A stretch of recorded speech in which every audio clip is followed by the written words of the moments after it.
नमस्कार मित्रों, महाचिति YouTube channel में एक बार फिर आपका हार्दिक स्वागत है। भारतीय आर्य भाषा का सबसे पुराना पुरातात्विक साक्ष्य संभवतः प्राकृत का ही मिलता है, जो अशोक के शिलालेखों में है, जो 3री सदी ईसा पूर्व के हैं। जबकि भारतीय आर्य भाषा का जो वंश वृक्ष तैयार किया जाता है, उसमें वैदिक संस्कृत से लेकर आधुनिक आर्य भाषाओं तक की क्रमिक चर्चा होती है। वैदिक संस्कृत, लौकिक संस्कृत, या दूसरे शब्दों में छंदस, और उसके बाद संस्कृत, और फिर पाली प्राकृत अपभ्रंश की स्थिति उसमें बिठाई जाती है।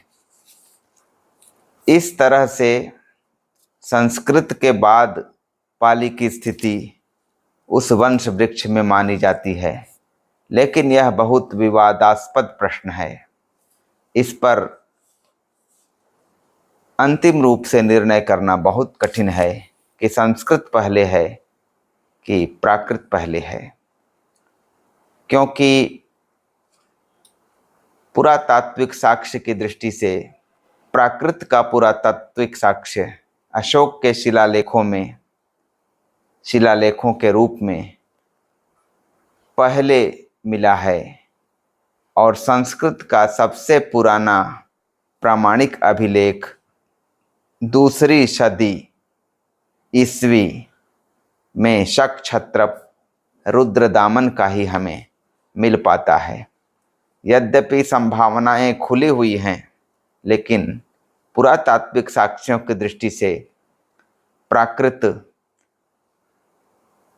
अभी तक पहले दिखाई दे रही है, जबकि साहित्यिक साक्ष्य जो प्रस्तुत किए गए हैं और जिसके आधार पर भारतीय आर्य भाषा का इतिहास हमें शिक्षालयों में पढ़ाया जाता है, उसके अनुसार सबसे पहले संस्कृत है, फिर प्राकृत। प्राकृत के कई प्रतिष्ठित वैयाकरण जैसे हेमचंद्र भी मानते हैं कि प्राकृत संस्कृत से निकली है, यानी पहले वे संस्कृत को मानते हैं, फिर प्राकृत को। उनके व्याकरण में जो प्राकृत में आए हुए शब्दों का विभाजन है, उसमें भी यह बात दिखाई देती है। वे 3 प्रकार के शब्द मानते हैं, जिन्हें सरल शब्दों में हम संस्कृत से आए हुए शब्द, संस्कृत से उद्भूत और विकसित शब्द, तथा कथित तद्भव शब्द और देशी शब्द, इस रूप में हम जानते हैं। इस प्रकार हेमचंद्र का रुझान संस्कृत को मूल और प्राकृत को उससे विकसित मानने का है, लेकिन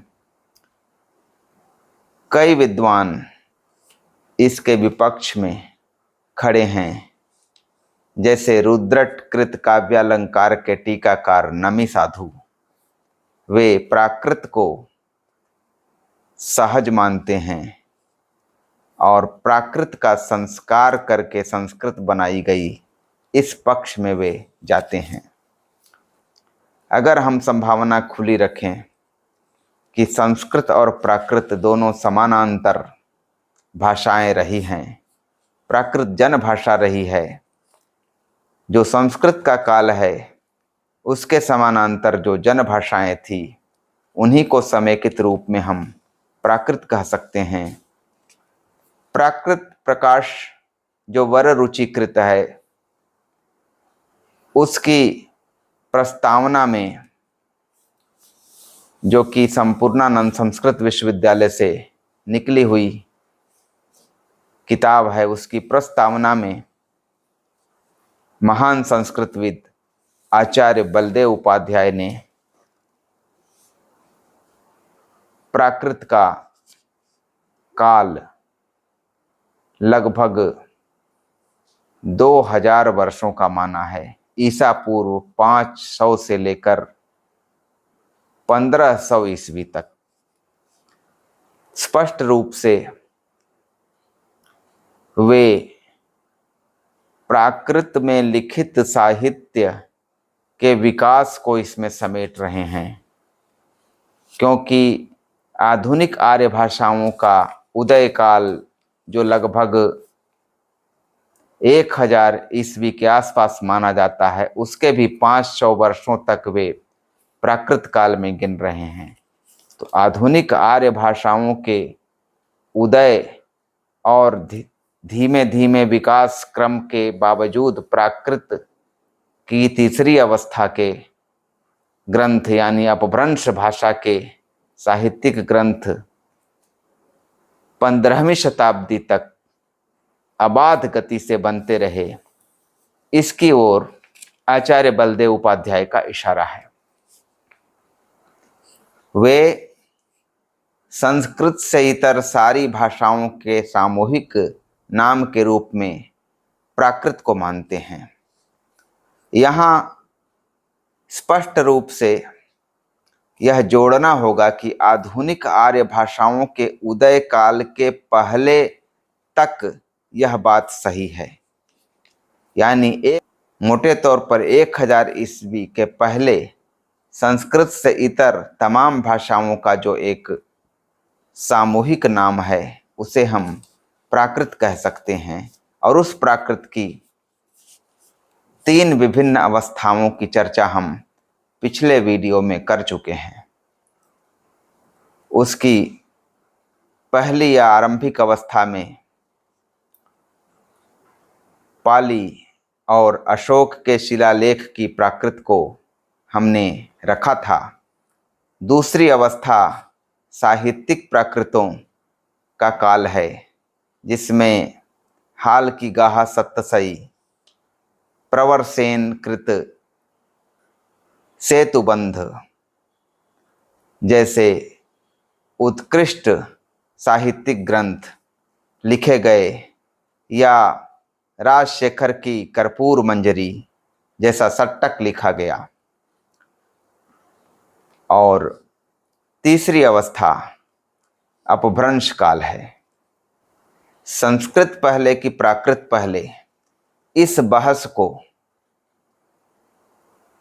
जो लोग इस दिशा में ले जाते हैं कि प्राकृत पहले है, उसी का संस्कार करके संस्कृत बनाई गई है, उनके मस्तिष्क में निश्चित रूप से प्राकृत का अर्थ साहित्यिक प्राकृत बिल्कुल नहीं है। साहित्यिक प्राकृत तो बहुत बाद की प्राकृत है। लगभग पहली सदी ईसा पूर्व से लेकर 5वीं सदी ईस्वी तक की प्राकृत, और संस्कृत का काल निश्चित रूप से इससे काफी पुराना है। तो प्राकृत काल हम भले 1.5 या 2000 वर्षों का माने, लेकिन बीच का जो काल है, मध्यवर्ती प्राकृत काल, साहित्यिक प्राकृत काल, उसी अर्थ में प्राकृत शब्द का प्रयोग बहुत सारे लोग कहते पाए जाते हैं, क्योंकि वे पहली प्राकृत अवस्था को पाली काल और तीसरी प्राकृत अवस्था को अपभ्रंश काल कहने के पक्षधर रहते हैं। तो हम व्यापक तौर पर यदि प्राकृत शब्द को संस्कृतेतर सभी भाषाओं के लिए मान लें, तो शायद यह निष्कर्ष निकाला जा सकता है कि संस्कृत और प्राकृत दोनों समानांतर प्रवाहित भाषा नदियां हैं।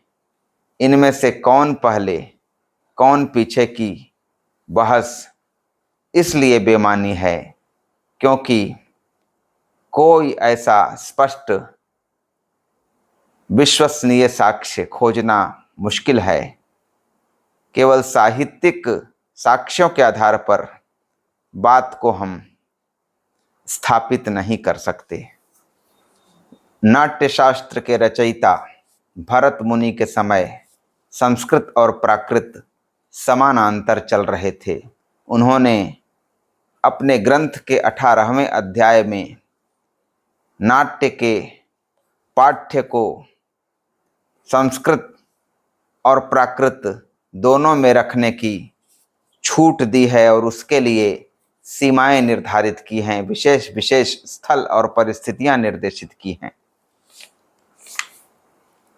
6ठी सदी में संभवतः भामा हुए उनके ग्रंथ काव्यालंकार में जहाँ शब्दार्थौ सहितौ काव्यम जैसी परिभाषा दी गई है, उसी के साथ उस साहित्य के 3 रूप बताए गए हैं, संस्कृत, प्राकृत और अपभ्रंश, जिसे उनके आगे हुए दंडी ने काव्यादर्श में स्वरूप के साथ विस्तार किया है। अगर हम प्राकृत शब्द को संस्कृत से इतर लोक में मौजूद भाषाओं या विभाषाओं के संदर्भ में ग्रहण करें, तब तो यह आसानी से कहा जा सकता है कि प्राकृत पहले है और संस्कृत उसी का संस्कारित रूप है। लेकिन अगर प्राकृत शब्द को मध्य अवस्था वाली साहित्यिक प्राकृतें, जिनमें हाल की गाहा सतसई या कर्पूर मंजरी जैसे ग्रंथ लिखे गए हैं, या जो संस्कृत नाटक में आई हुई प्राकृत है, तो इस संकीर्ण अर्थ वाली प्राकृत भाषा या प्राकृत भाषाओं को हम संस्कृत के पूर्वज के रूप में या पूर्वजा के रूप में नहीं प्रतिपादित कर सकते, यह स्पष्ट है। तो आज के वीडियो में यह बात निकल कर आई कि व्यापक तौर पर जिसे प्राकृत काल हम कह सकते हैं, उसकी पहली अवस्था का जो दस्तावेजीकरण पाली त्रिपिटक जैसे ग्रंथों और अशोक के शिलालेखों में दिखाई देता है, उसके भी पहले कोई उसका प्राचीन रूप विद्यमान संभव है।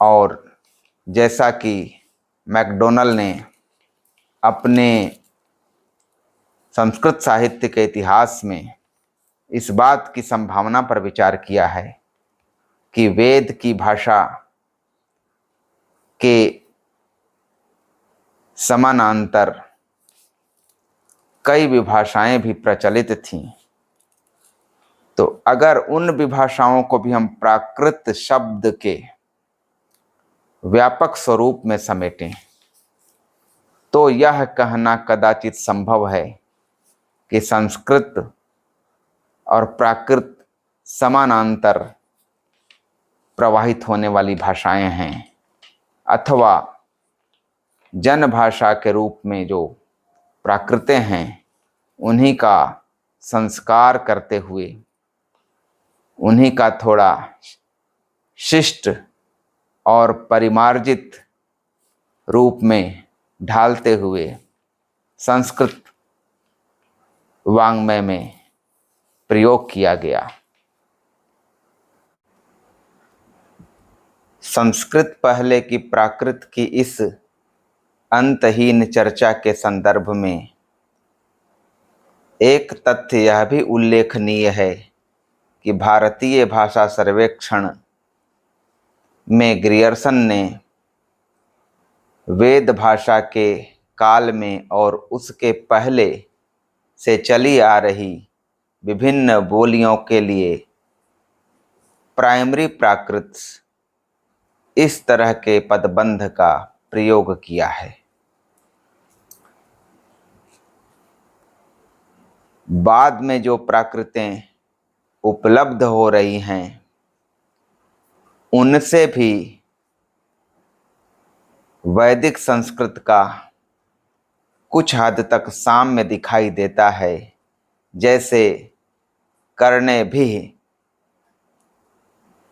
यह जो वैदिक संस्कृत का रूप है उसका जो ए भी प्रत्यय है, उसी तरह का प्रत्यय प्राकृत में करने ही, एही, इस रूप में यह प्रत्यय दिखाई देता है। इसी तरह देवे भी की जगह प्राकृत में देवे ही दिखाई दे रहा है। कौन किससे बना, यह बहस अंतहीन है। प्राकृत को व्यापक रूप में स्वीकार करते हुए संस्कृतेतर समस्त जनभाषाई रूपों को, जनभाषाई पक्षों को प्राकृत जैसे शब्द में समेटते हुए यह कहना एक हद तक सही हो सकता है कि संस्कृत और प्राकृत दोनों समांतर भाषा धाराएं रही हैं और इस बेमानी बहस को यहीं छोड़कर जब तक कोई विश्वसनीय प्रमाण हमारे सामने उपलब्ध न हो तब तक यही मानते हुए हम दोनों के साहित्यों का रसास्वादन करें और इस विकल्प को खुला रहने दें। संस्कृत पहले या प्राकृत पहले, संस्कृत से प्राकृत निष्पन्न हुई है या संस्कृत से प्राकृतें निष्पन्न हुई हैं या प्राकृतों से संस्कृत निष्पन्न हुई है, संस्कारित करके बनी है, इस प्रश्न को फिलहाल इसी बिंदु पर छोड़ते हुए मैं यह वीडियो समाप्त करना चाहता हूँ। उम्मीद है कि जल्द ही किसी नए विषय पर या इसी विषय के अगले प्रकरण के रूप में कोई नया वीडियो लेकर मैं आपके समक्ष उपस्थित होऊंगा। तब तक के लिए नमस्कार।